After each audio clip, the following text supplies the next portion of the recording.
Hey guys, tonight we step into a cold stone chamber barely lit by a flickering oil lamp, where a barefoot philosopher sits cross-legged surrounded by followers, too afraid to speak. The air smells of hemlock and clay. Outside, Athens is quiet. Inside, Socrates calmly raises the cup to his lips and drinks. You're here now. His pupils widen slightly. His breathing slows. And yet you feel no panic in the room, just stillness. The kind of stillness that only someone unafraid of death could inspire. Socrates, that stubborn old gadfly, has just been sentenced to die for corrupting the youth, and for not worshipping the city's gods. But instead of begging for mercy or plotting an escape, he's been philosophizing until the very last breath, arguing ironically that death might be the best thing to ever happen to him. So before you get comfortable, take a moment to like the video and subscribe, but only if you genuinely enjoy what I do here. And if you feel like it, drop your location and what time it is where you are. I'm curious where in the world you're listening from. Now dim the lights, maybe turn on a fan for that soft background hum, and let's ease into tonight's journey together. You lean in closer. Socrates' eyes drooping now was just explaining that death is either a long dreamless sleep or a journey to another place where he might meet other dead philosophers. Why fear either? He asks, smiling faintly. You glance around and realize no one else in this room is smiling. Here's the wild thing in one of the most famous final moments in philosophy. Socrates argues that the soul lives on, maybe not in the way modern science might approve of, but in a way that fits a man who lived mostly in thought. The soul, he says, is immortal, and it's only the body, that meat sack you're carrying around, that dies. Comforting, right? Historians still argue whether Socrates actually believed his own words, or if he was just trying to reassure his disciples to go out like a rock star of reason, cool collected and kind of smug. His student Plato, of course, was obsessed with capturing this moment perfectly, which is probably why we remember it in such dramatic detail. You imagine yourself in that room clutching your tunic tighter, watching a man who treats death like a philosophical pop quiz. You probably wouldn't survive this. Most of us wouldn't. Socrates even cracks a joke as the poison climbs his spine. His last request, that his friend Crito pay off a debt he owes a rooster to Asclepius, the god of healing. Death to him is the ultimate cure for the disease of life. It's dark, it's clever, and it's very Socratic. In fact, that part has sparked centuries of scholarly forehead scratching. Was he being sarcastic? Was he thanking the gods for releasing him from mortal nonsense? Historians still aren't sure. One modern theory claims Socrates used irony as a form of armour. Another argues he was deadly serious, pun mildly intended. You shift in your seat as Socrates lies down, stiffening now. The poison, you're told, begins with a numbness in the feet, and rises upward, shutting the body down like someone pulling a curtain stage by stage. His last words, you remember now, weren't a scream or a prayer, but a casual reminder about poultry. And still no panic, no scrambling for meaning, just the sense that death when it came was exactly as expected. As the last breath leaves him, the air becomes somehow heavier and lighter at once. You wonder, quietly, could you go like that? Not everyone has to drink poison to prove a point. But Socrates sets the tone. For 2,000 years, philosophers after him have tried to walk that same dignified path. Many failed, some succeeded, and some, as you'll soon find out, just got weird with it. Still, the image of Socrates barefoot, surrounded by friends, making death into one final dialogue, has echoed through the ages. He makes you wonder, is death really the enemy? Or just a line we've misunderstood? You lean back now, letting the thought drift. If Socrates isn't afraid, maybe you don't have to be either. You wake again, not in Athens, but in a peaceful garden. Cypress trees sway gently in the breeze, and somewhere nearby someone is laughing a soft, almost amused chuckle. That's Epicurus. Yes, the guy whose name has become a buzzword for indulgent food blogs and 5-star resort ads. But Epicurus himself would probably roll his eyes at that. He wasn't about luxury, he was about peace, stillness, absence of pain, and especially freedom from fear. And nothing caused more fear than death. But Epicurus had a fix for that. A neat little argument he repeated often, sometimes over olives and watered wine.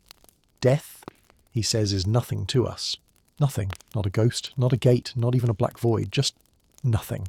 You raise an eyebrow, unsure. But Epicurus smiles like someone who's already figured out the punchline. His reasoning is surprisingly chill when you are death is not. And when death is, you are not. Therefore you never actually meet it.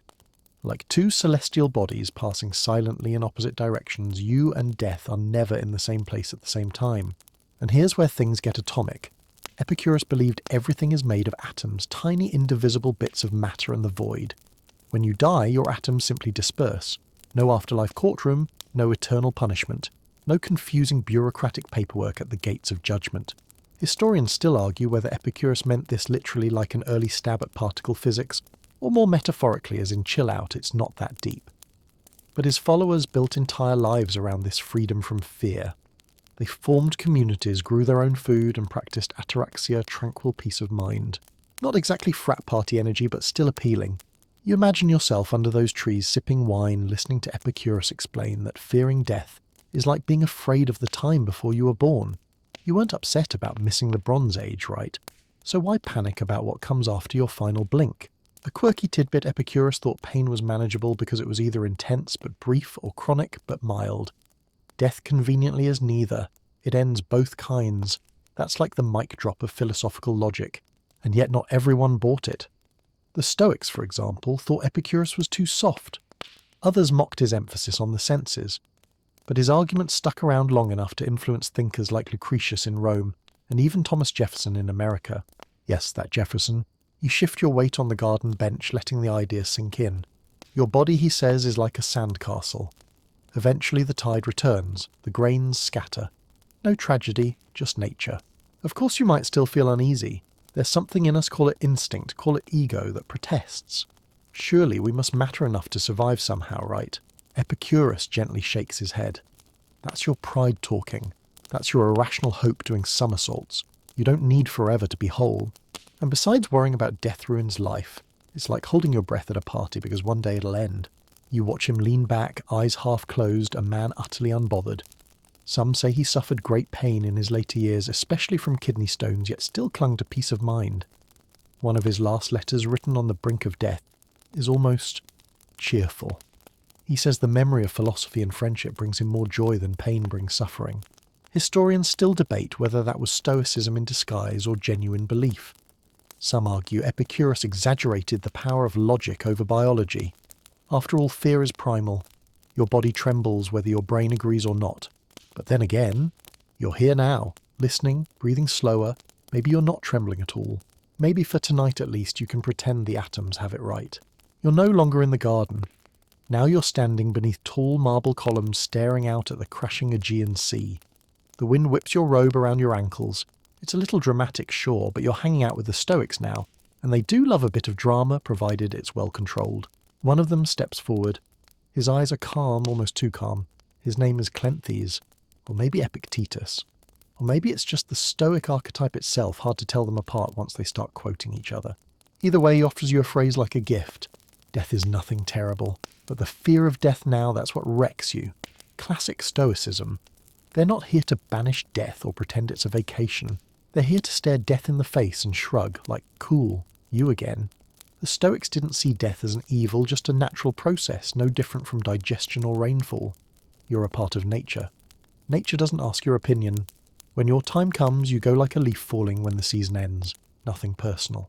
Historians still argue whether Stoicism was a philosophy for the elite, or truly a toolkit for every Roman market stall worker and retired gladiator. But what's certain is that Stoic texts from the Enchiridion to the Meditations all repeat the same mantra, live according to nature. And nature, unfortunately for us mortals, is very consistent about one thing: things die. The Stoics weren't robots, though. They felt grief. They just trained themselves not to be ruled by it.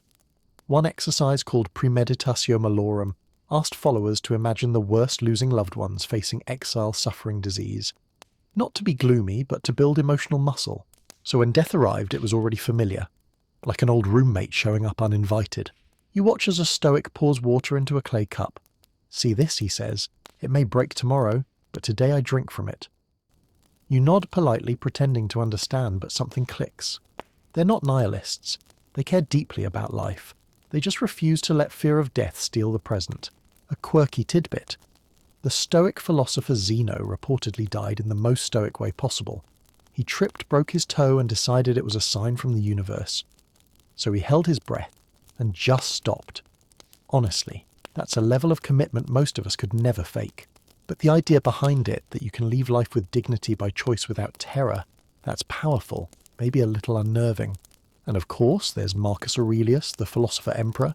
Imagine trying to run an empire while meditating on your own mortality every morning. He wrote in his personal journal, not meant for publication, by the way, "You could leave life right now." Let that determine what you do, say, and think. You try that mindset for a second. It's heavy, but also weirdly freeing. Like realizing the test was always open book and the only thing that mattered was how kindly you treated others. Historians still wrestle with how Stoicism became so popular again today, from business leaders quoting Seneca to motivational TikToks about fate and acceptance. Maybe it's because deep down we're all a little afraid, and the Stoics give us a calm script to follow. You step away from the sea, letting their words echo behind you. No screaming, no clinging, no bargaining, just a calm acceptance. Like stepping from the stage when your line is done, and you realise maybe it's not about not fearing death. Maybe it's about respecting it just enough not to waste your life dreading it. You're somewhere strange now. The sun is high, the streets dusty, and you're surrounded by the smell of fish goats and, well, unwashed humans. Welcome to ancient Corinth. But you're not here for the scenery. You're here to find a man with wild eyes and no shoes. Diogenes. You see him lounging in a giant clay jar. Not a metaphorical one. A literal ceramic storage vessel on the side of the road. A barrel, basically. He's swatting flies with one hand and scowling at passers-by. You sit nearby, unsure if he'll notice. He does, and of course he makes fun of your clothes. Classic Diogenes. You'd think a man who lives in a jar and begs for scraps would be bitter about life, terrified of death. But Diogenes is arguably the least afraid of death of all the ancient thinkers. Why? Because he already lives as if he owns nothing, needs nothing, fears nothing. You ask him what he thinks about dying, he chuckles. When I'm dead, I won't care, I won't be there. That's it. That's his philosophy in a nutshell, or rather in a jar. There's a story, possibly exaggerated, where someone asked Diogenes how he'd like to be buried. He replied, "Just throw me outside the city to be eaten by dogs." When the man protested, saying he'd be bothered by that, Diogenes smirked. "Not if I'm dead." Historians still argue whether Diogenes was a philosopher or a performance artist. His whole life was a critique of society's norms. He begged in daylight, mocked Plato to his face, and once told Alexander the Great to stand out of my sunlight. That kind of audacity doesn't come from someone clinging to life's comforts. You look at him again, this barefoot man with no possessions, no ambitions, and no fear. His rejection of society's rules makes him immune to society's threats, including death. A quirky detail, Diogenes was known to eat raw onions like apples. Not because he enjoyed them, probably, but because they were free and made him cry useful when he wanted to practice emotional detachment. Honestly, he may have invented the first ironic diet. You think about how different that is from modern life. We avoid death like a bill collector. We insulate ourselves with routines, comforts, and calendars. Diogenes just lets it all go. But don't mistake his attitude for apathy. There's something sharp underneath, a kind of rebellious freedom. He wants you to confront your fear, strip away the illusions, and laugh at the thing you dread. Death isn't scary if you've already let go of what it threatens to take. Historians still debate how much of Diogenes' life is myth, how much is fact. But one truth remains: he lived close to the bone, unfiltered, uncomfortable, and unbothered. His greatest power wasn't intellectual genius. It was not caring what happened next. You shift again now, aware of how tightly you grip the things in your life, your plans, your phone, your reputation. Diogenes would tell you to drop it all, to sleep in a jar if you had to laugh when others tremble, to stop fearing what comes after the curtain falls. And somewhere deep down you feel it, the faintest flicker of envy. Because maybe that's freedom. Not running from death, but being so unshackled in life that death feels like a footnote. You're walking along a dusty road now, somewhere in southern Italy. The sun is rising over low hills, casting long shadows across ancient stones. You hear the faint sound of music lyres and flutes soft as breath, and then chanting. Not religious, mathematical. Welcome to the world of Pythagoras. Yes, that Pythagoras, the triangle guy. But he was much more than the geometry you were forced to memorize in a school. To his followers, he was a prophet, a mystic, a philosopher king in a robe. And when it came to death, Pythagoras didn't fear it. He just saw it as change, a remix of your soul. You pause beside a low stone wall where students in white garments trace patterns in sand. Circles, ratios, harmonics. Pythagoras taught that everything music, the cosmos, your heartbeat follows a mathematical rhythm. And death. It's just one more transition in that cosmic symphony. See, Pythagoras believed in metempsychosis, soul migration, reincarnation. You don't die exactly. You change form. Maybe you come back as a philosopher, or a baker, or a hedgehog, or a daffodil. Depends on how well you handled yourself in your last run-through. A quirky detail Pythagoras once claimed to recognize a dead friend's soul in the eyes of a passing dog. He insisted the dog had that bark familiar and oddly opinionated. His followers didn't question it. They just stopped eating meat altogether. You try to imagine believing something like that with total conviction. That death doesn't erase you, it reassigns you. You get a new body, a fresh costume, but the inner flame continues.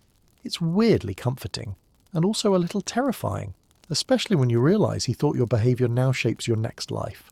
Historians still argue whether Pythagoras actually invented these ideas, or borrowed them from Egyptian and Indian spiritual traditions.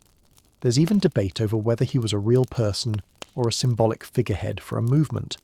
What's certain is that his cult is one of the strangest blends of science and spirituality in history. You glance at a student reciting numbers in a sing-song tone. To them, numbers aren't just tools, they're sacred. The number 10, for example, was considered divine, a perfect triangle made of dots, and your soul, a mathematical expression, balanced, vibrating, eternal. That's why death wasn't scary, just another equation resolving itself. But not everyone gets to reincarnate into something elegant. If your soul's out of tune, selfish, cruel, chaotic, you might end up as a worm, or a swamp rat, or worse, a politician. You chuckle softly, even in ancient Greece that counted as a punishment. You lean against the warm stone and imagine your own soul buzzing, pulsing, waiting. Could it really go on? Could your consciousness be more than electricity in the brain? Pythagoras didn't care whether science agreed.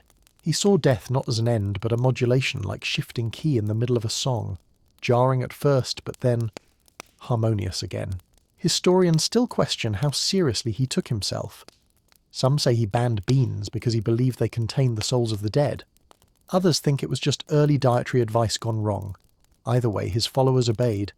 Some even went decades without speaking, trying to listen to the music of the universe. You take a deep breath, trying it for a moment, just the wind, the cicadas, and the slow beat of your own pulse.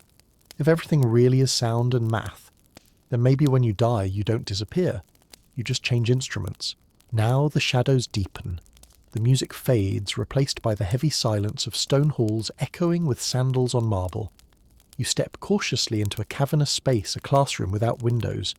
There are torches mounted on the walls, but the light seems more symbolic than useful. Welcome to Plato's Academy. He's not here to entertain you. Plato doesn't crack jokes like Diogenes or grin slyly like Epicurus. He's serious, measured, as if every sentence must pass through 5 layers of scrutiny before it's spoken aloud. And when it comes to death, Plato's take is as lofty as it gets. Death, he says, is the soul's release from the prison of the body. You sit down beside a dusty scroll. Across the room, a voice recites from memory, the soul is immortal and imperishable, and our soul truly exists before and after this bodily life. According to Plato, you've already lived before this. You just forgot. Being born was like plunging into icy water. You were so startled you forgot who you were. Philosophy, then, is just remembering. Remembering what your soul once knew in that other place, the realm of forms. That's right. Plato believed in a perfect invisible realm where every true thing exists eternally. There's a perfect tree, a perfect courage, a perfect justice, and yes, a perfect you. Here in the mortal world, we only see poor copies. But when you die, you go back. You get to look directly at truth itself. Historians still argue whether Plato meant this literally or symbolically. Was he talking about a mystical place, or was it just a clever metaphor to help students break free from superficial thinking? Scholars have debated it for over 2 millennia, and likely will for 2 more. You remember the allegory of the cave. People chained inside a cavern watching shadows flicker on the wall, believing those shadows are real.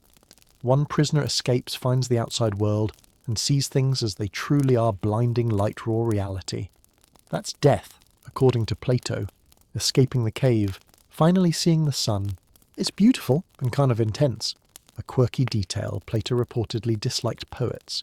He thought they stirred up too much emotion, too many illusions. Yet ironically, his writing is often the most poetic of all ancient philosophy. Mythic, lyrical, full of imagery.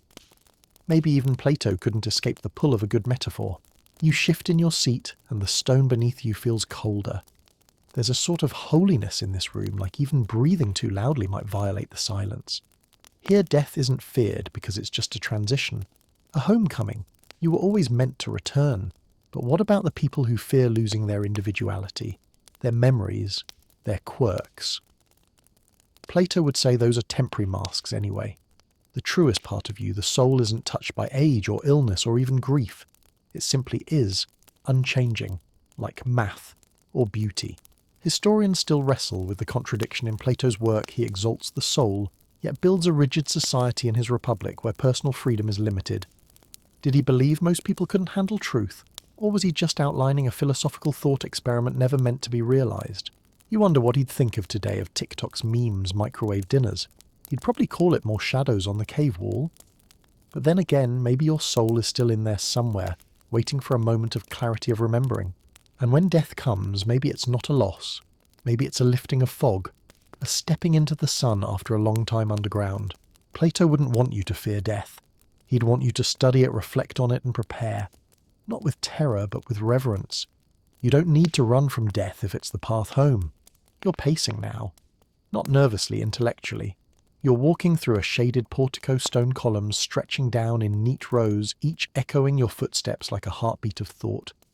This is the Lyceum, Aristotle's school, and you're about to tackle a less mystical, more methodical view of death. Aristotle isn't interested in dramatic exits or cosmic reunions. He's practical, grounded. A philosopher with dirt under his fingernails and notes in the margins of his scrolls. For Aristotle, everything has a telos, a purpose. The purpose of a seed is to become a tree. The purpose of a violin string is to vibrate. The purpose of a human life. Well, that's where things get complicated. He called it eudaimonia, often translated as happiness, but more accurately flourishing. Living in accordance with virtue, doing what a rational social being is meant to do, and death. It's the end of that story, the punctuation mark that closes the sentence. You walk alongside him listening.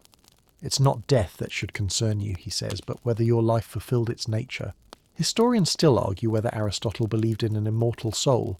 Some of his writings suggest no, he thought the soul was the form of the body, like the shape of a statue made from bronze. Remove the body and the form goes with it. Others point to hints that maybe a sliver of intellect carries on. As usual with Aristotle, it's more about what you do in life than what happens after. A quirky tidbit, Aristotle thought there were different kinds of souls. Plants have vegetative souls. Animals have sensitive souls. Humans, we have rational ones. That means lucky you. You get to contemplate your own mortality while also deciding what to have for dinner. You sit down beside a dusty olive tree and watch students argue over ethics. Aristotle wouldn't tell you not to fear death, he'd tell you to understand it. To study it like you would anything else, slowly, systematically, and with curiosity. Death in his framework isn't an enemy or a mystery. It's just the natural limit of a thing. A tree grows until it doesn't. A life flourishes or doesn't, and then it stops. The question is, did it fulfill its nature? You picture your life like a garden. Are you watering it well? Are the roots deep? Are you blooming or just going through the motions? Aristotle's comfort doesn't come from denying death. It comes from structuring life so clearly that when the end arrives, it makes sense. It's not random. It's earned.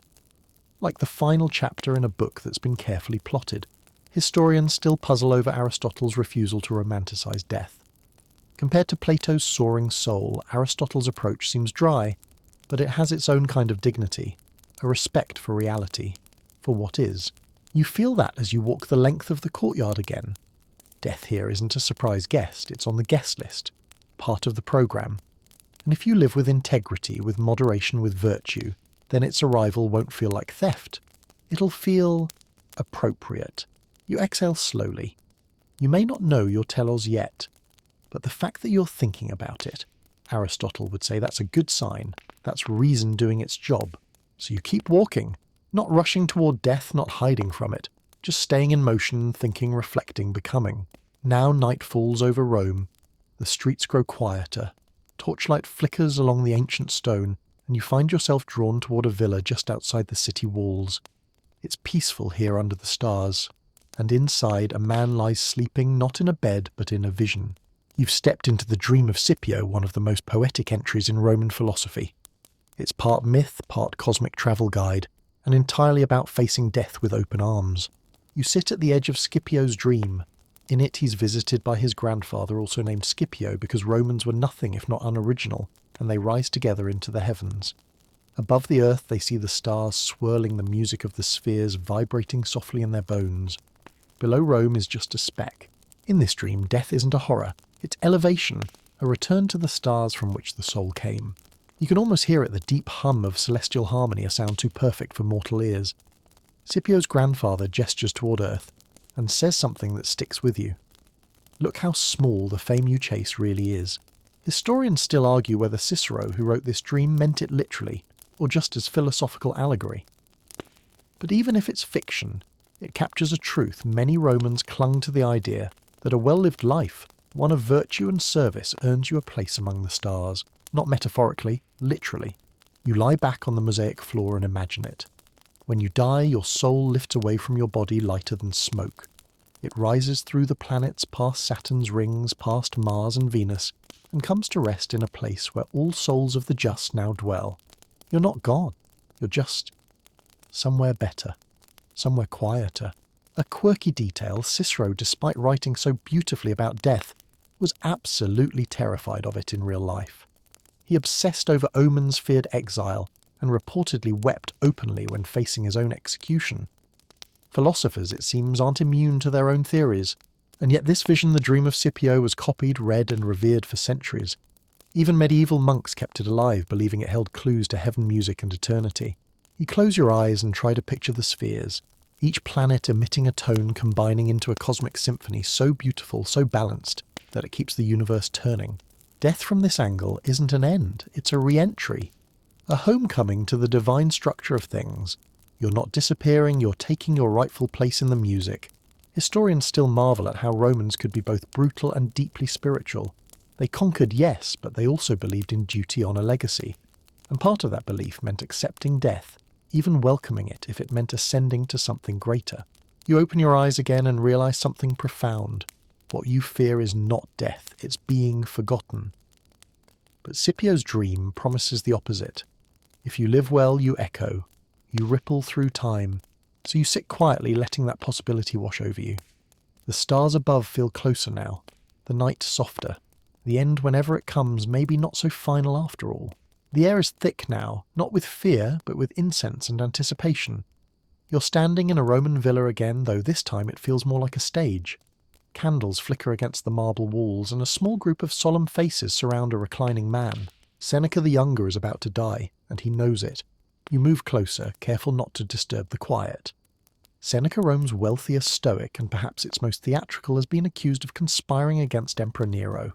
The sentence is suicide, but in true Stoic fashion he decides to make his death meaningful. He treats it like a performance, not because he wants applause, but because he believes in practicing what he preached. For years he wrote essays and letters reminding others that death is not to be feared. Now it's his turn. A servant brings a bowl of hemlock. Seneca declines. That's too easy. Instead he slices open his veins slowly, deliberately, and begins reciting lines about virtue, endurance, and the nature of the soul. You shift uncomfortably. It's as if he's giving a TED talk while actively bleeding. Historians still argue whether Seneca believed every word, or if he was putting on a philosophical show to secure his legacy. Some point out the contradiction. A man who wrote about simplicity and detachment, while hoarding immense wealth and cozying up to Nero for years. Hypocrite, survivor, possibly both. Possibly. Still, in these final moments, there's something genuine. Seneca believed that fear of death enslaves us. He wrote, "Life is long if you know how to use it, and we die every day. For every day that passes is a day less of life." Death to him was not an interruption. It was a punctuation mark. You just had to make sure the sentence was worth reading. You look around the room. His wife tries to join him in death. She opens her own veins, but Seneca begs her to live. A rare moment of vulnerability breaks through the Stoic shell. It's not a play after all, it's a farewell. A quirky detail, Seneca's death didn't go smoothly. The bleeding was too slow. The poison failed. Eventually he was suffocated in a steam bath. Not exactly a graceful exit, but he endured it with the same calm he always recommended to others. He even managed a few lines about nature and peace while gasping. That's dedication, or stubbornness, or maybe both. You sit quietly now watching the last candle flicker. In Rome, philosophers didn't just write many lived and died by their words. Seneca knew he couldn't stop Nero's violence, but he could control one thing: how he met the end. Historians still debate whether it mattered, whether Stoic acceptance changes anything in the face of power and injustice. But you're not here for verdicts, you're here for perspective. And from Seneca's point of view, death wasn't frightening. It was a moment to assert freedom, a space to prove that fear doesn't rule you, even if everything else does. You run your fingers along the marble edge of a table nearby, cold, solid, but still worn smooth by centuries of hands. Death, like marble, wears away our edges, but how we stand firm or fractured is still our choice. So if this were your final hour, would you go gently? Would you speak of courage? Or would you, like Seneca, find a way to make your final moment echo longer than your life ever could? The air smells of dust and empire. You're no longer in a villa or academy. You're in a Roman war tent late at night as the fire crackles low. Outside, soldiers sharpen blades or sleep restlessly. But inside, a man sits quietly at a wooden table writing in a journal. His posture is straight, his gaze reflective. You're with Marcus Aurelius, the philosopher emperor. He's tired. His beard is flecked with grey, his robes travel-worn. He's been fighting Germanic tribes in freezing forests for months. But instead of rallying troops or inspecting armour, he's meditating on death. You peer over his shoulder at the page. In his tight Roman handwriting, he's written, "Alexander the Great and his mule driver were both brought to the same place by death." It hits you all at once. The Emperor of Rome, ruler of the known world, can't stop thinking about how little any of it matters in the end. Historians still argue whether Meditations, Marcus's personal journal, was meant for anyone else's eyes. It reads like whispered thoughts to himself, gentle reminders to stay humble, to stay awake to reality, and above all, not to fear what must come. Marcus doesn't dress death up in pretty metaphors. He doesn't promise reincarnation or celestial choirs. He just stares into the void and says it's natural, like rain, or rot, or sleep. A quirky detail, despite being Emperor Marcus often slept on hard floors, denied himself luxuries, and reminded himself daily that fame fades and flesh fails. One scholar even wrote that he trained himself to be ready for death at any moment, not with dread, but with calm preparedness. You step outside the tent for a moment, the cold wind biting your face. Somewhere you hear shouting. Life continues. But inside, Marcus is still writing, still reminding himself that the grave accepts everyone equally, that Caesar and servant both become dust.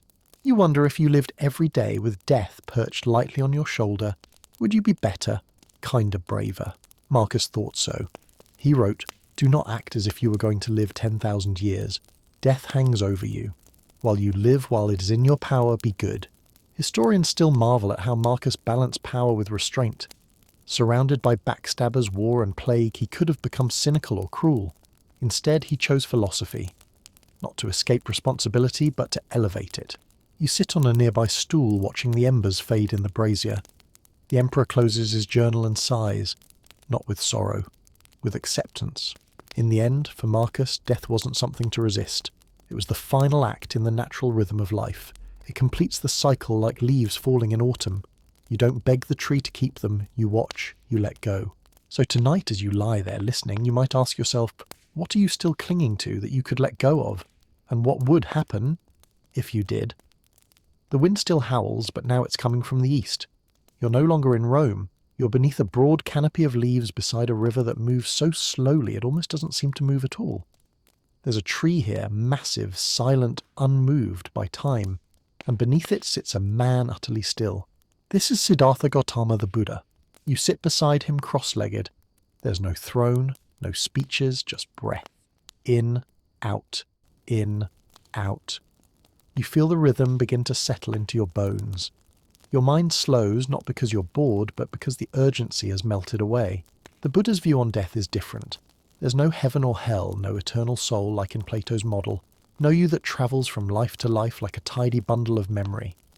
In Buddhism, you are a flame, flickering, changing, passed from one candle to another.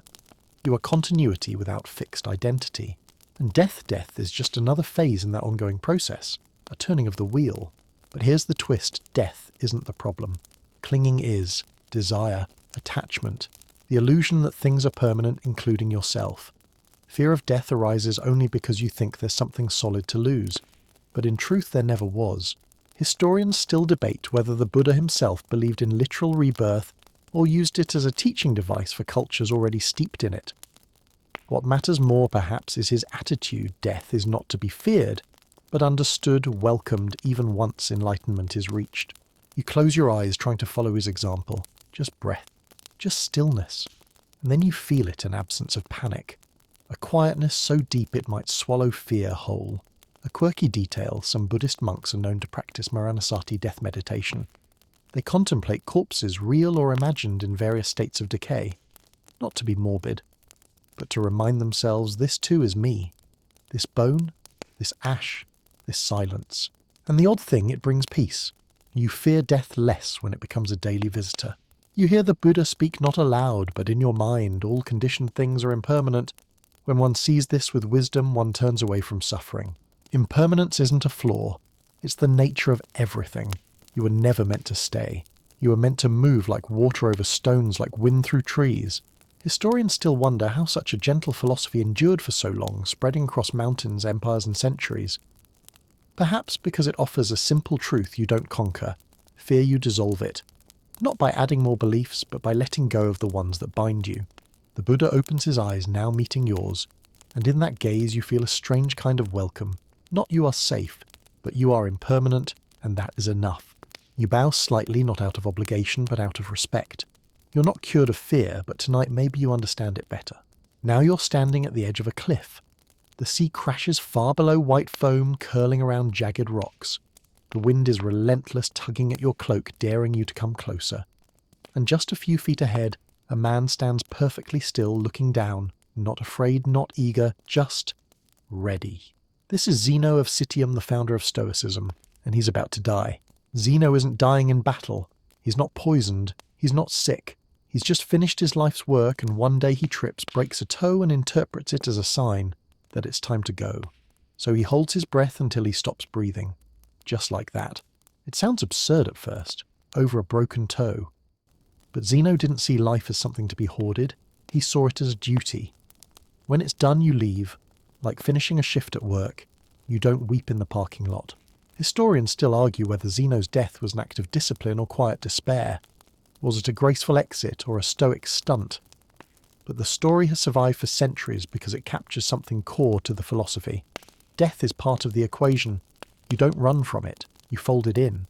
Zeno taught that the universe was logos, an ordered, rational whole. Everything, including you, plays a role in that grand design. The river floods, the tree falls, the human dies. All natural, all necessary. You shift on your feet, watching the waves below. To Zeno, your feelings about death are like weather. You can notice them, sure, but don't build your life around them. Just because the sky's cloudy doesn't mean the world's ending. A quirky detail, Zeno was originally a merchant. A literal shipwreck brought him to Athens, where he wandered into a bookstore and began reading about Socrates. That moment changed everything. From trader to teacher, from storm survivor to philosopher of serenity. He built a new life and a new school of thought on the ruins of an old one. That's the Stoic way. You don't control the wind, but you adjust your sails. You look again at the cliff. It's not a place of despair, it's a place of decision. Zeno didn't view life as sacred in the sense of never ending. He viewed it as sacred in its shape, a complete arc. And when it's drawn, you set the pen down. Historians still debate whether Zeno's ideas leaned more toward hard determinism or quiet moral resilience. Either way, the Stoic tradition he started became the spine of Roman philosophy. Marcus Aurelius, Epictetus, Seneca. All followed the trail Zeno blazed barefoot and unflinching. You take a deep breath. Maybe it's not about the dramatic exit. Maybe it's about how you treat every moment as meaningful, so when the end does come, it isn't theft. It's closure. The sea keeps crashing below, but your footing feels more certain now, and you whisper the thought Zeno likely knew all along. When the time comes, it's okay to leave the stage. You're in a quiet hall now, polished wood beneath your feet, soft candlelight glinting off intricate bronze incense burners. Everything smells of cedar and ritual. Here every movement is deliberate. You're in ancient China, and you've arrived at the world of Confucius. There's no flashy entrance, no cosmic metaphors. Just a man seated at a scroll-strewn table, sipping tea and thinking deeply about how to live and how to die with honor. Confucius doesn't speak of the afterlife the way the Greeks or Indians do. He famously once said, You do not yet know life. How can you know death to him? It's not that death is unimportant, it's that life demands your full attention. You kneel across from him. The floor is cool. He looks at you not with pity, not with judgment, but with the patient eyes of someone who sees everything in context. According to Confucian thought, a meaningful life is one that fulfills its lie, its ritual, its duty, its harmony with others, and a good death, that's simply a natural end to a well-aligned life. Historians still debate how personally spiritual Confucius truly was. His followers canonized him, temples were built in his name, and yet the man himself focused more on ethics than metaphysics. He wasn't about escaping death. He was about facing it with your moral account balanced. A quirky detail, Confucius meticulously observed mourning rituals not just for weeks but for years. When his own son died, he followed the strictest code of ritual mourning, wearing coarse robes and eating plain food for the full term. It wasn't about showing grief. It was about respecting the structure that grief fit into. You let that sink in. In the Confucian world, death is not chaos. It is structure. A passing into memory, but not into oblivion. The ancestors are still with you. They don't haunt, they guide. You see a family bowing to a tablet on a shelf. It holds the name of a great-grandfather long gone. But in this room, he's not forgotten. He's folded into the rhythm of daily life. Confucianism tells you this: if you live rightly, your death will not be feared. It will be remembered, and remembrance is a kind of continuation, not flashy, not magical, but steady and real. Historians still argue whether Confucian philosophy hinders personal expression, since it puts such heavy emphasis on obedience and role. But in death, that structure becomes comfort. You know what to do. You know how to mourn. You know how to be mourned. You sip the tea offered to you, it's earthy, slightly bitter, like truth. And you think, maybe death doesn't need to be mysterious. Maybe it just needs to be integrated. The man across from you nods slightly, as if reading your mind. He doesn't speak again, but his stillness says, enough, live well, and death will not dishonour you. You blink, and suddenly the incense is gone. The silence is replaced by the hum of neon lights and the click of shoes on wet pavement. You're in a cafe in post-war Paris now, and the air smells of tobacco, cheap wine, and deep existential dread. Welcome to the world of existentialism, where death isn't just a philosophical curiosity, it's the looming presence that gives life its sharp, bitter flavour. You spot Jean-Paul Sartre slouched in one corner, a cigarette dangling from his lips. Across from him, Albert Camus sips absinthe, staring into the smoke like it holds answers. These aren't monks or mystics. They're philosophers of the absurd world-weary, brutally honest and allergic to illusions. Camus once wrote, "There is but one truly serious philosophical problem, and that is suicide." He didn't mean it flippantly. For him to face death is to ask why we go on at all. Why do we get up? Brush our teeth, go to work, love, cry, worry if death is guaranteed. You take a seat beside them. Camus smirks. Sartre raises an eyebrow. They both know you've been avoiding the question. Existentialists don't promise comfort. They don't give you soul maps or posthumous promotions to heaven. Instead, they say, you're free. And that's the terrifying part. You have to make your own meaning. There's no script. Just time and your decisions inside it. Historians still debate whether Camus was truly an existentialist or an absurdist. He denied the label. But whether absurd or existential, the heart of the matter remains: death makes life urgent. It's the fire beneath your choices, and strangely, it's also the source of your dignity. Sartre would say that death is the final act that seals your freedom. Every choice you made is locked in. Your existence becomes a whole. You can no longer redefine yourself. Death closes the window on becoming, but in that closure, it gives your life coherence. A quirky detail: Camus loved soccer, played goalkeeper in fact. He said the game taught him more about ethics than books did. Imagine that philosophy born not from cathedrals, but from muddy fields and missed kicks. You light a cigarette metaphorically and try to absorb it all. If life is absurd and death inevitable, then meaning isn't something you find. It's something you make, like coffee, like art, like late-night conversations over wine-stained napkins. Historians still wrestle with the gloom of existentialism. Some say it's too dark, too cold, but maybe it's just honest. Death is the only certainty. Pretending otherwise doesn't make it disappear. And yet, Camus offers a strange twist. In the myth of Sisyphus, he writes of the man doomed to push a boulder up a hill for eternity, only for it to roll back down. But in the final line, he tells us one must imagine Sisyphus happy. Why, because Sisyphus owns his struggle, he chooses defiance, he embraces the absurd, and in that rebellion he reclaims meaning from meaninglessness. So tonight, maybe you're not looking for comfort. Maybe you're just looking for the courage to keep pushing the boulder. Not because it changes the outcome, but because it defines you. You look back across the table. Sartre's gone quiet. Camus gives a faint nod. The smoke rises. The city sleeps. And for a moment you're at peace with the absurd. Now you're in a stone chapel, simple, bare, and echoing with candlelight. The walls are lined with shadows. No paintings, no stained glass. Just a single flickering flame, and a man hunched over a wooden desk, scribbling in the margins of a worn Bible. This is Blaise Pascal, mathematician, philosopher, theologian, chronic overthinker. Pascal is not here to make death feel cosy. No poetic metaphors, no celestial choirs. Instead, he hands you a coin, you flip it in your palm. He calls this the wager. Here's the deal, he says either God exists or he doesn't.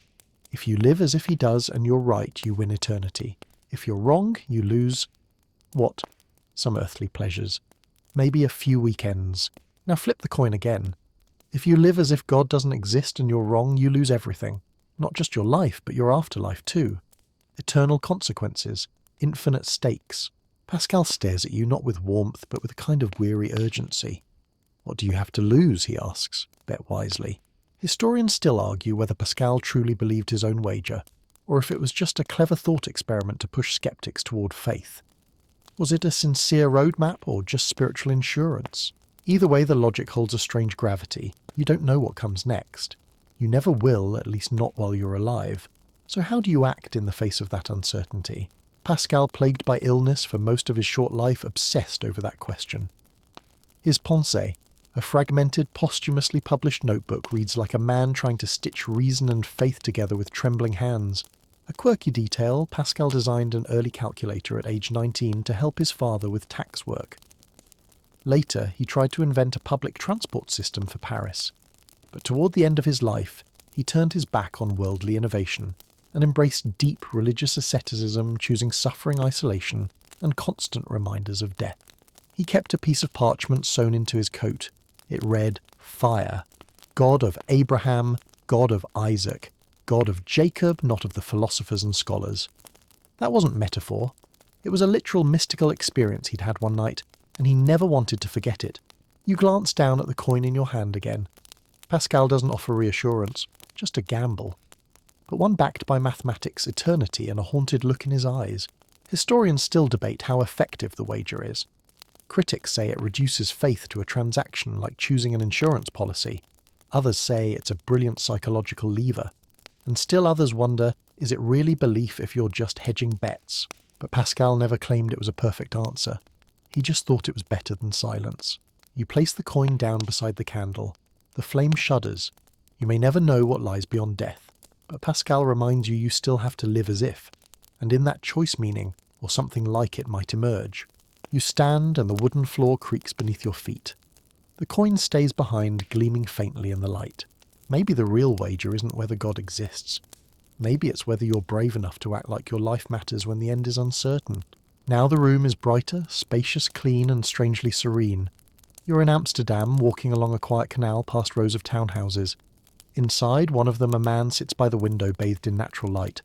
No crucifixes, no incense, just reason. This is Baruch Spinoza polishing lenses by hand, grinding glass into clarity, the same way he approaches life, death, and everything in between. He looks up and smiles, not the smile of a salesman or a preacher, but of someone who has nothing to sell. Only ideas. For Spinoza, death is not something to fear because you are already eternal, in a sense that's neither mystical nor sentimental, but rational. You sit beside him as he turns back to his notes. In Spinoza's universe, everything is part of God, or nature, two names for the same thing. You aren't separate. You're not a soul crammed into a temporary shell. You are nature, a mode of infinite substance, a ripple in the eternal ocean. You're death. It's not a departure, it's a rearrangement, a shift in form, not in essence. Historians still debate the boundaries of Spinoza's God. Was it truly divine or just a poetic synonym for physics? Einstein admired Spinoza, saying he believed in Spinoza's God, who reveals himself in the orderly harmony of existence, not in rewards or punishments. Spinoza didn't believe in an afterlife, not in the sense of clouds or wings or judgment. He wrote, "A free man thinks of nothing less than of death, and his wisdom is a meditation not on death, but on life." You lean back feeling how radically different this view is. Death doesn't end you because the most real part of you, your capacity to think, to know, to understand, is already part of something eternal. Not after death, but within life. A quirky detail, Spinoza was excommunicated from the Jewish community in Amsterdam for his radical ideas. The writ of cherem declared him cursed by day and by night, forbidden to speak or be spoken to. He lived quietly in exile, turning down university positions to preserve his independence, choosing philosophy over prestige. And yet this so-called heretic developed a vision of life more reverent than any doctrine. One where God doesn't intervene but is everything, including you, including death.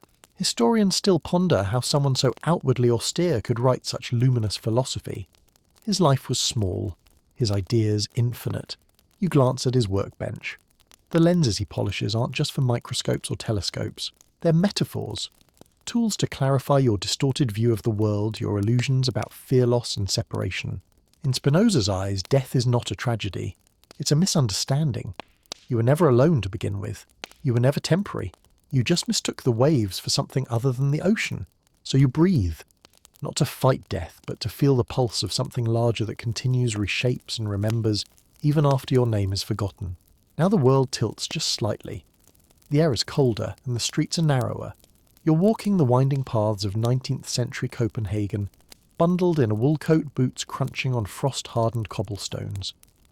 And there, in a lamplit corner cafe, sits a man writing with one hand and worrying with the other. You found Søren Kierkegaard, the grandfather of existentialism and the original expert on dread. Kierkegaard didn't write from Olympian calm or monastic detachment. He wrote from anxiety, from trembling, from staring into the void and not being sure whether to jump or pray. For him, death wasn't just something that happened at the end. It haunted every moment of life. You sit down across from him. He doesn't look up. He's too deep in thought, too lost in what he called the sickness unto death, a spiritual despair that arises not from dying, but from not fully living. To Kierkegaard, the true danger isn't death, it's not becoming your authentic self before it arrives. Historians still argue whether Kierkegaard believed in a literal afterlife, or if his leap of faith was more of a metaphor for choosing meaning in a meaningless world. But either way, that leap is what defines you. You don't arrive at faith through logic. You leap, across the abyss, into uncertainty, without guarantees. You glance outside. The fog is dense, the sky indifferent.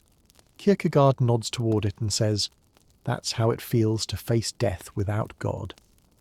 Then he pauses, scribbles something in his notebook and mutters, "But if you leap, if you trust, you land somewhere solid."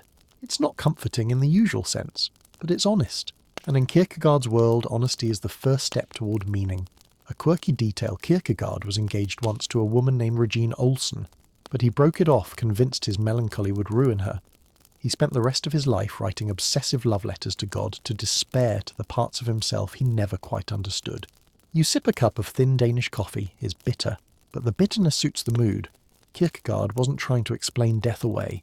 He wanted to use it to make it a mirror, to show you the space between what you are and what you could become.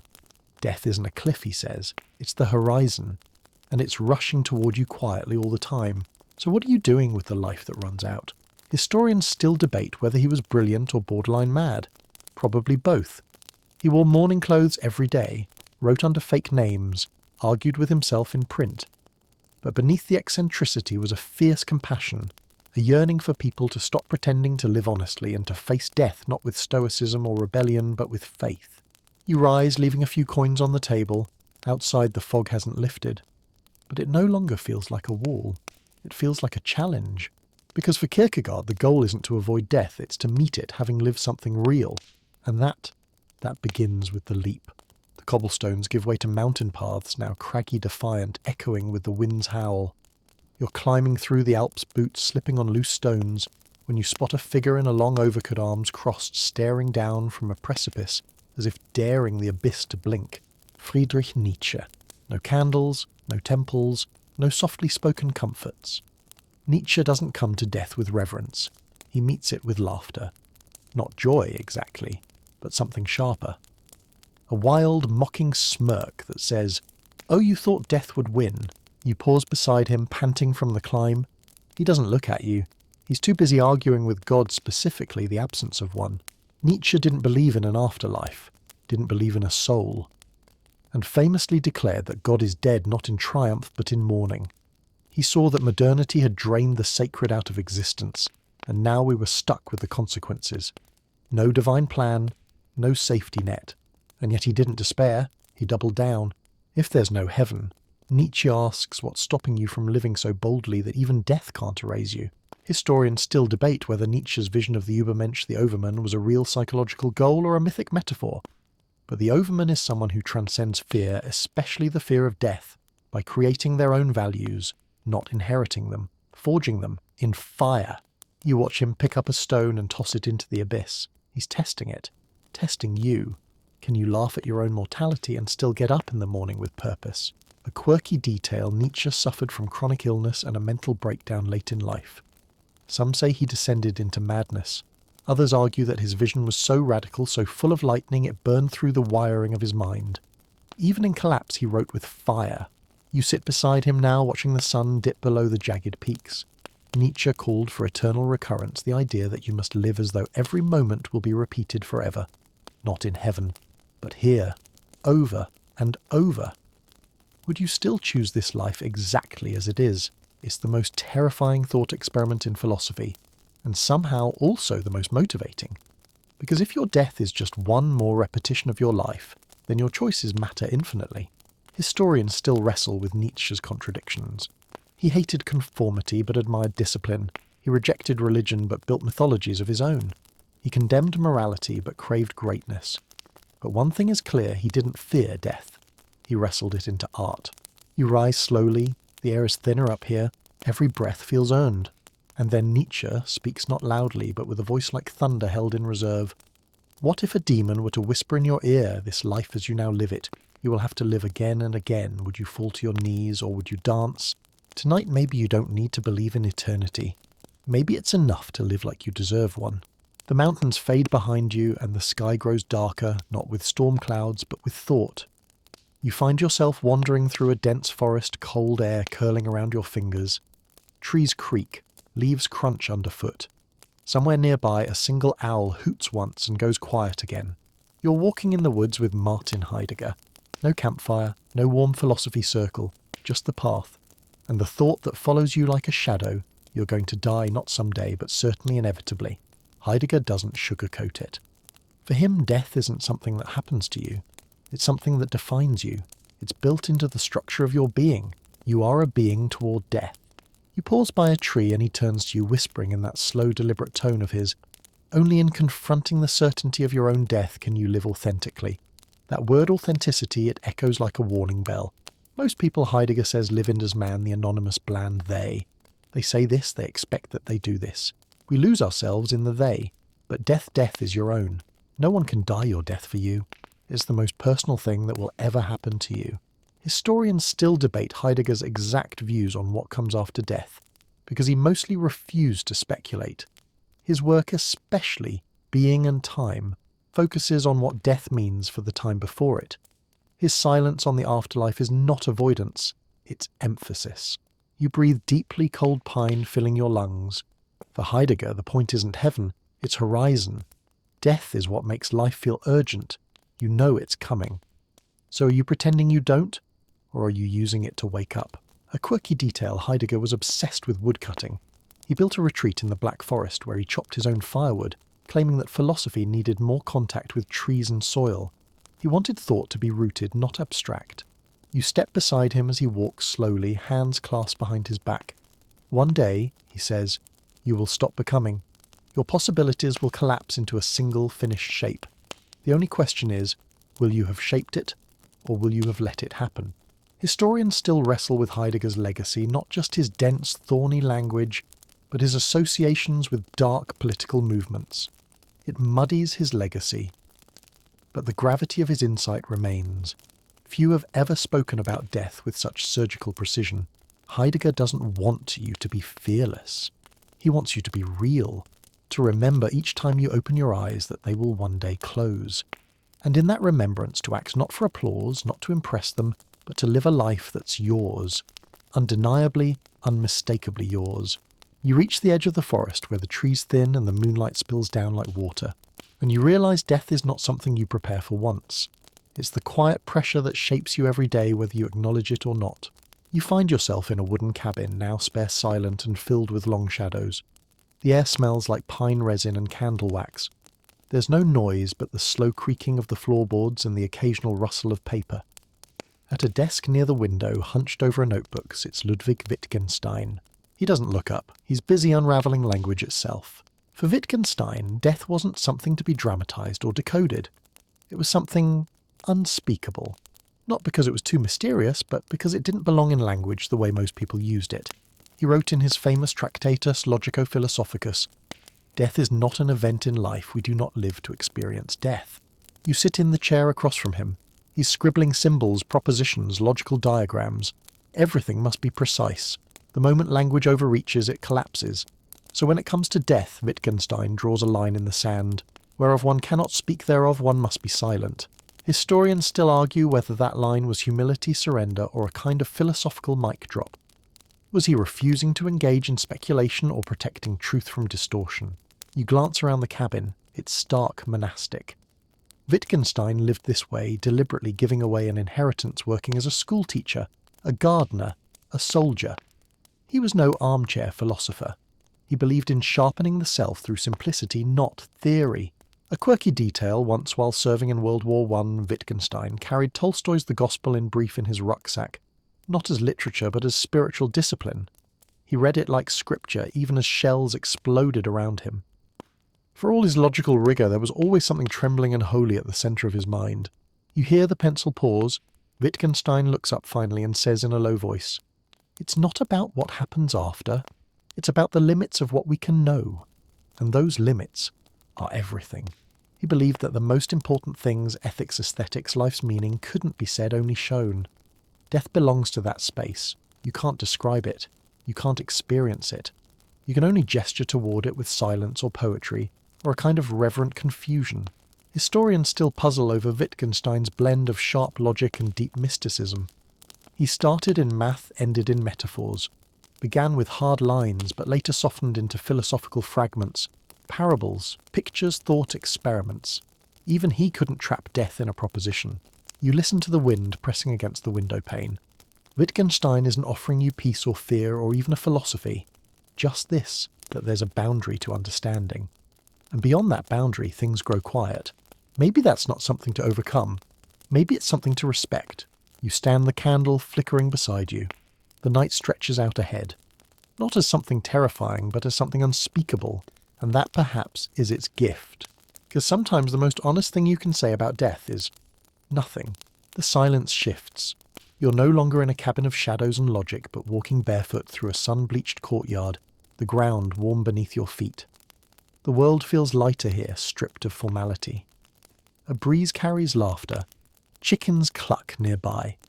There's a man cross-legged beneath a tree slicing a fig and offering half to a stray dog. This is a cynic, not Diogenes this time, but one of his philosophical descendants. Maybe Crates of Thebes, maybe someone nameless. It doesn't matter. The cynics didn't care much for names or titles, or for death either.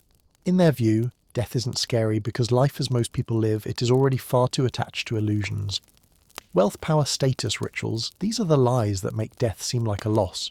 Strip those away, and what's left to fear? You sit beside the man as he munches on the fig and grins without pretense. Death, he says, is nature's way of cleaning up after itself. Why should I argue with a broom? That's the cynic view in a nutshell, sharp, irreverent, and utterly unbothered. Historians still argue whether cynics were wise rebels or just smelly provocateurs. But what can't be denied is their consistency. They lived their philosophy, not in temples or lecture halls, but in the streets, begging, sleeping rough, mocking kings, laughing at funerals. They weren't afraid to die because they had no investment in things death could take. A quirky detail, Crates of Thebes gave away his entire fortune to live as a beggar. When asked why, he replied, "I freed myself from being a slave to worry." His students included Zeno, the founder of Stoicism. So yes, the cynics were the rough draft of a whole philosophical movement. You sip water from a clay bowl past your way. It's not clean, it's not cold, but it's enough. That's the point.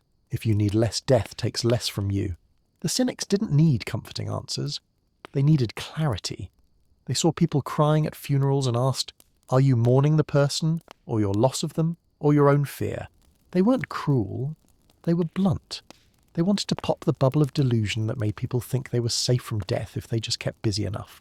Historians still debate whether their flippancy was wisdom or performance art. But spend time around them, and you begin to understand their rejection of social norms was an attempt to build freedom from the ground up, starting with death. You lie back on the sun-warmed stone. The man beside you laughs again. You're already dying. So am I. The question is, how much nonsense will you carry with you on the way? No metaphysics, no rituals, no bargaining, just this you are alive. That is temporary. Laugh if you can. Let go of what weighs you down. And when it's time to die, do so without complaint. Not because it's noble, but because it's natural. You're sitting now in a small tower room in rural France. The wind whistles through narrow windows, rustling parchment and making the candlelight flicker. A man lounges nearby in a heavy chair wrapped in fur, sipping a dark red wine. He raises his glass to you without standing. This is Michel de Montaigne, French nobleman, part-time politician, full-time essayist, and perhaps history's most eloquent ponderer of death. Montaigne wrote some of the most beautiful reflections on mortality ever composed. But he didn't come to them from a monastery or battlefield. He came from his library. Over 1,000 books lined the walls of this tower, and he read them all. Often while recovering from kidney stones that frankly made death seem like a welcome vacation. He once carved into the ceiling of this room a Latin quote from Lucretius' Death is nothing to us, a nod to the Epicureans, but he added his own twist. To study philosophy is to learn how to die. You shift in your seat as he leans forward, eyes twinkling, but not in a grim way, he says, in a way that makes you more alive. Montaigne wasn't obsessed with the afterlife. He didn't offer grand answers. He just asked good questions. What does death teach us about the present?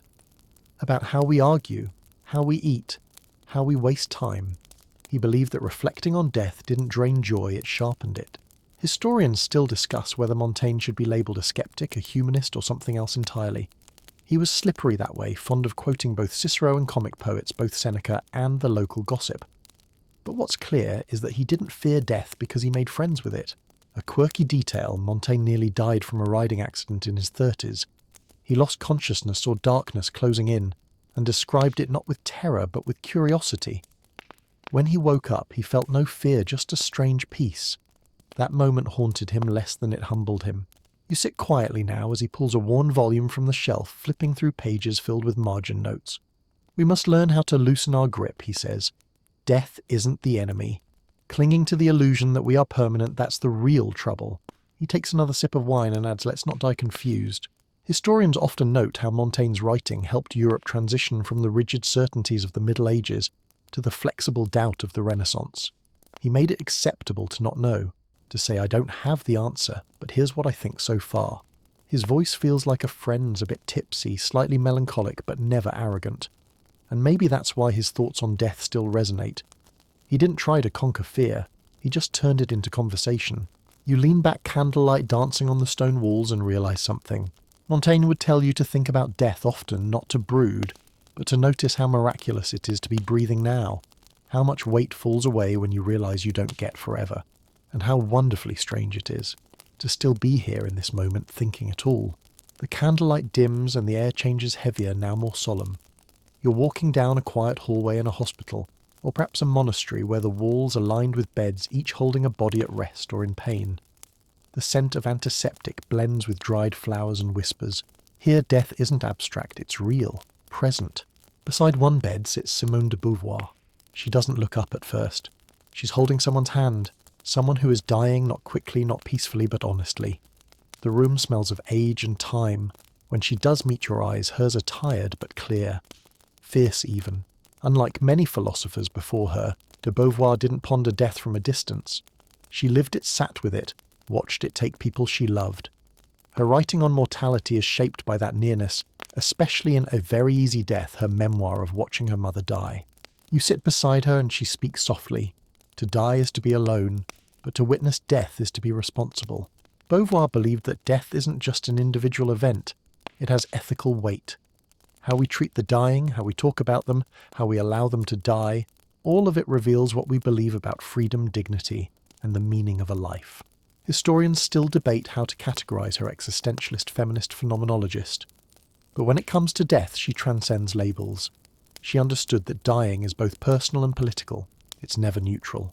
A quirky detail, de Beauvoir once kept a photo of a decomposing corpse on her desk while writing about mortality. Not as a provocation, but as a challenge to herself. Don't look away, she told herself. Don't soften the truth. She didn't believe in an afterlife, not in any theological sense. But she believed in legacy and impact and responsibility. If death ends everything, then how you live and how you help others die matters infinitely more. She wrote one is not born, but rather becomes a woman. And by the same token, she might say one becomes mortal, truly mortal, only by choosing to face death with open eyes, not denial, not distraction. You glance around the room. There are no philosophers here, no kings, just ordinary people slowly fading. And yet Beauvoir insists this is where philosophy matters most. Not in the classroom, in the bedside chair, in the trembling hand. Historians still reflect on her unusual pairing with Sartre, how their ideas danced and diverged. But when it came to mortality, she carved her own path. Clear-eyed, brave, terribly honest. You take a deep breath. There is no glamour here, no epiphany. Just the slow, fragile truth that to die well, someone must care enough to stay, to witness, to hold a hand and not look away. Simone de Beauvoir lowers her gaze again. She doesn't offer a conclusion, just a presence. And you realize sometimes the most radical act in the face of death is to show up. The scent of lilies and old parchment fades. Now you're climbing again, not a mountain path this time, but a spiraling staircase of light and stained glass. You're in a cathedral high above the world. The air is cold and full of echoes. Organs groan somewhere below, deep and ancient. This is the world of Thomas Aquinas, and you're about to look at death through the lens of the divine. Aquinas isn't pacing or writing furiously. He's kneeling, eyes closed, not to escape thought, but to follow it all the way to its highest conclusion, that death is the veil before the beatific vision. You sit quietly near a stone pillar. Aquinas believed that beyond death, if you have lived in grace and truth, your soul ascends not to clouds and harps, but to direct knowledge of God. Not stories, not symbols, pure reality. In his Summa Theologica, Aquinas wrote that the soul separated from the body continues to exist, as an intellectual substance capable of knowing, loving, and beholding eternal truth. And that truth, it's not just luminous, it's satisfying. So completely that all other desires melt away. Historians still debate how much of Aquinas' writing was inspired reason and how much was mystical experience. In fact, near the end of his life, Aquinas stopped writing altogether, saying that everything he had composed was straw compared to what he had glimpsed in a moment of divine insight. A quirky detail, Aquinas was nicknamed the dumb ox as a student because he was quiet and large. But his teachers later said this ox will bellow so loud the whole world will hear him. Which, given the survival of his work, seems fair. You gaze up at the vaulted ceiling. Light filters down like liquid gold.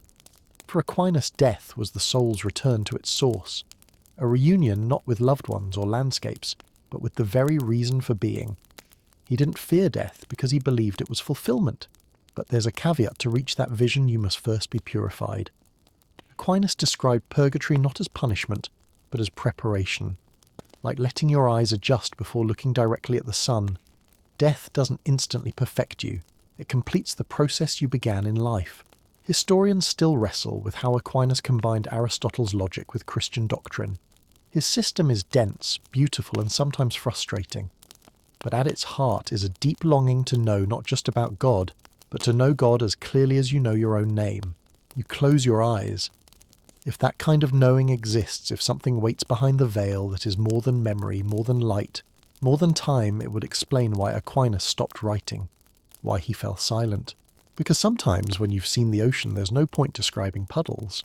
And if he's right, if death is the moment when the soul steps out of shadow and into light, then perhaps the fear isn't of death itself, but of missing what lies beyond. From the towering cathedrals of Aquinas, the scene shifts again. You're no longer surrounded by stained glass and marble.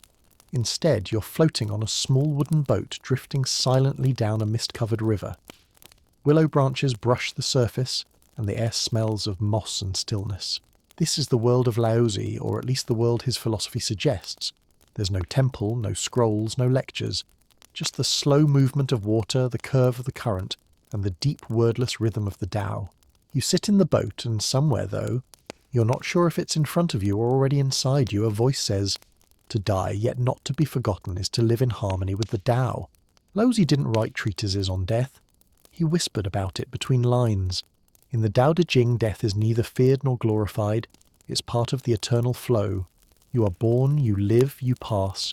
You do not vanish, you return. Historians still debate whether Laozi was a historical figure or a symbolic one.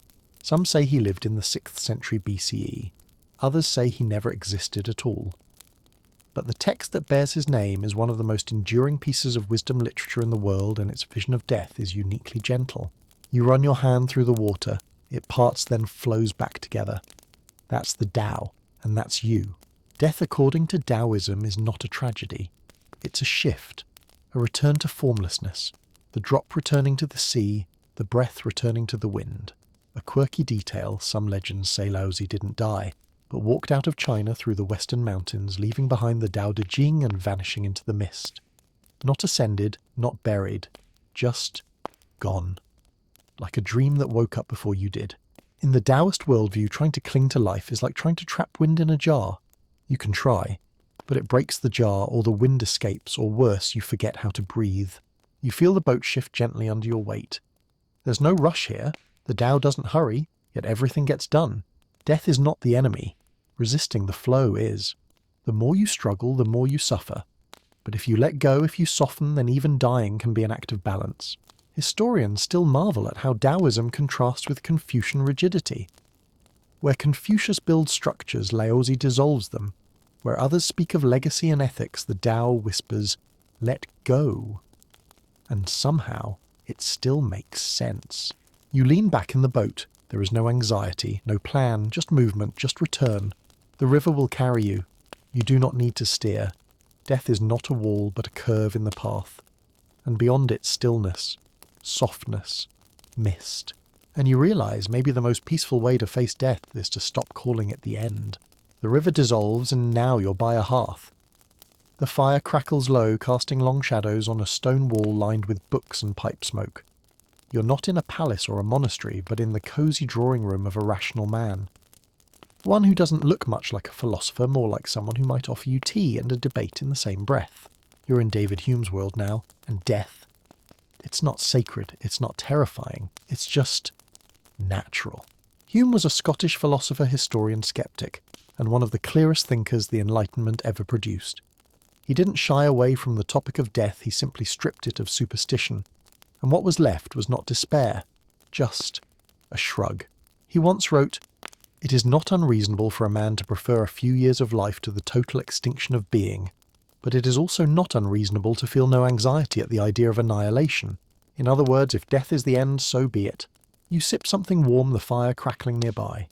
Hume's view was that we are made of impressions and ideas, our minds a kind of ever-changing theatre of thoughts. When the lights go out, the play ends, and that's not a tragedy. It's just how the world works. Historians still debate the depth of Hume's atheism. He never openly declared God's non-existence, likely to avoid professional ruin, but his work leaves little room for the supernatural. He dismantled the logic behind miracles, challenged religious arguments for the soul's immortality, and insisted that belief should rest on evidence, not hope. A quirky detail, Hume faced his own death with such calm that his friends were suspicious. The famous biographer James Boswell visited him and asked if he was anxious about the afterlife. Hume replied cheerfully, "Not in the least." Then he told a joke about Charon, the ferryman of Hades, and added, "I shall be obliged to him to wait a little longer." You smile. That's very Hume using wit to make the final moment seem less final. Not dismissive, but light, playful. Hume didn't believe in a soul that lived forever. He thought what made you was a bundle of sensations tied together by memory and language, and when those cease, you cease. But and here's the key, he wasn't depressed by that. Quite the opposite. If this is all you get, then why not live richly, kindly, wisely? Why not laugh more, love more, and panic less? Historians still find Hume's death one of the most oddly reassuring in the philosophical canon. No fear, no bargaining. Just a final exhale from a man who trusted reason to the very end. You stare into the fire, it blazes, then it fades. But while it burned, it gave warmth, light and presence. That was enough. And maybe if the end of consciousness is nothing, then worrying about it is less than nothing. You awaken in the woods, not ancient, not medieval. This is the quiet green of 19th century New England. The air is clear, the sky wide, and the trees stand like old friends. You follow a footpath to a weathered cabin near a still pond. A journal rests on the porch. The door is open. This is the world of the transcendentalists. And though you won't find a graveyard sermon here, you will find a serenity so deep it hums. Ralph Waldo Emerson walks the edge of the water, hands folded behind his back. He doesn't look particularly philosophical, just at ease, but his thoughts run deep. For him, death was not a shattering. It was a reunion with what he called the Oversoul, the universal spirit that connects all living things. You walk beside him in silence. He nods as if he's been expecting you. Death, he says softly, is but going home. Emerson believed that the soul didn't perish. It passed, returned, dissolved back into something much larger, much wiser and far more enduring than any single life. Just as a wave returns to the ocean, so do we return to the source. Historians still discuss whether Emerson's vision was religious or poetic. He rejected traditional Christianity in favour of something more intuitive, more mystical. He believed the divine was not out there in a church, but in nature, in the self, in the act of thinking freely. A quirky detail, Emerson once gave a eulogy for his young son who had died of scarlet fever. He didn't weep. Instead, he spoke of continuity. I grieve, he wrote later, that grief can teach me nothing, nor carry me one step into real nature. He wanted grief not to close life, but to open it. You sit on a fallen log and watch sunlight ripple through the leaves. Emerson's calm isn't detachment. It's a form of reverence. If everything in nature follows a cycle, birth, growth, decline, return, why should the soul be any different? The transcendentalists didn't fear death because they felt they had never been separate from nature to begin with. You are not a thing that leaves the world. You are something the world has temporarily shaped. Historians still ponder the boldness of that view, especially during a time when rigid religious doctrines ruled public life. But Emerson stood gently apart, whispering that maybe the divine isn't found in doctrine, but in dew, in birdsong, in breath. You watch the water ripple. The pond reflects the sky so clearly that it's hard to tell where the surface ends. That's what Emerson's death feels like, not falling, but blending. A gentle slipping back into the everything. And you realise maybe the best way to prepare for death is to live every day as part of something already eternal. Now the pond fades, and in its place is a temple courtyard in Japan swept clean of every leaf and pebble. You're kneeling on a straw mat, the morning light thin and golden through the paper walls. There's no sound until a brush touches rice paper. A Zen monk is writing his final poem. He smiles as he does it. The characters are clean, simple, as quiet as the mountain air. This is the world of death poems, a tradition in Japanese Zen Buddhism where monks, samurai, and sometimes even peasants compose a final verse before dying, not out of fear, but out of presence. You glance down at the brush strokes. A leaf falls silently, no wind, no sound, only earth welcoming again. The monk looks at you not with mystery or wisdom, but with warmth. Everything is impermanent, he says, including impermanence itself. In Zen thought, death is not an interruption. It is not a punishment. It is a gesture like the fading of a bell after it rings, and the ringing itself, that was your life. Brief, resonant, never separate from silence. Historians still study the cultural impact of these death poems called jisei. They reflect a uniquely Japanese blend of aesthetics and metaphysics, not just a belief in transience but an appreciation for it. Like cherry blossoms whose beauty lies in the fact that they fall. A quirky detail, the great haiku master Basho as he lay dying wrote sick on a journey. My dreams wander the withered fields, and I too fade away. Not dramatic, not pleading, just truth wrapped in 12 syllables. You sip warm tea in silence as the monk lays down his brush. No sermon, no philosophy lecture, just the poem. That's his legacy, his epitaph, and it's enough. In the Zen view, to cling is to suffer, even clinging to life, even clinging to meaning. But if you let go, really let go, then death becomes as natural as exhaling. You return to stillness, not as punishment, as completion. Historians still debate the theological nuance of Zen. Is it nihilistic? Is it transcendental? But most agree it offers one of the calmest approaches to dying in the history of thought. Not because it denies death, but because it bows to it. The monk closes his eyes. His breath slows. He does not resist, and you realize he's not giving up life. He's releasing it, like a cloud vanishing into a blue sky. You rise quietly, the poem still warm on the paper beside you. You walk outside where bamboo rustles and water trickles over stones. Nothing here fears death. Nothing clings. Everything changes. Everything returns. And you think, maybe your death doesn't need to be explained. Maybe it just needs to be noticed. The bamboo fades, replaced by fluorescent light and the soft hum of machinery. You're in a data center now, rows of blinking servers stretching into the distance like modern catacombs. The floor is smooth, the air is cold, and somewhere nearby a screen glows softly. This is the frontier of death in the digital age. A cursor blinks, and then a message appears, not from a ghost, but from a mind uploaded, or perhaps from an algorithm trained to sound like one. You've arrived at the doorstep of digital immortality, the place where philosophers meet programmers, and death is no longer the final word. You sit at the terminal, a voice crackles to life, calm, synthetic, oddly familiar. It says, "I remember the sunrise over Yosemite, but I've never had a body. So how do I remember it?"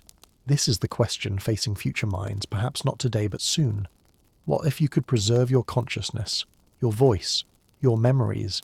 Would it still be you? Historians don't yet debate this in textbooks, but ethicists, engineers and thinkers are already circling it. If death becomes optional, what becomes of meaning, of legacy, of risk? A quirky detail. In 2021, a tech entrepreneur created a chatbot trained on his deceased father's texts and emails. He called it Dadbot.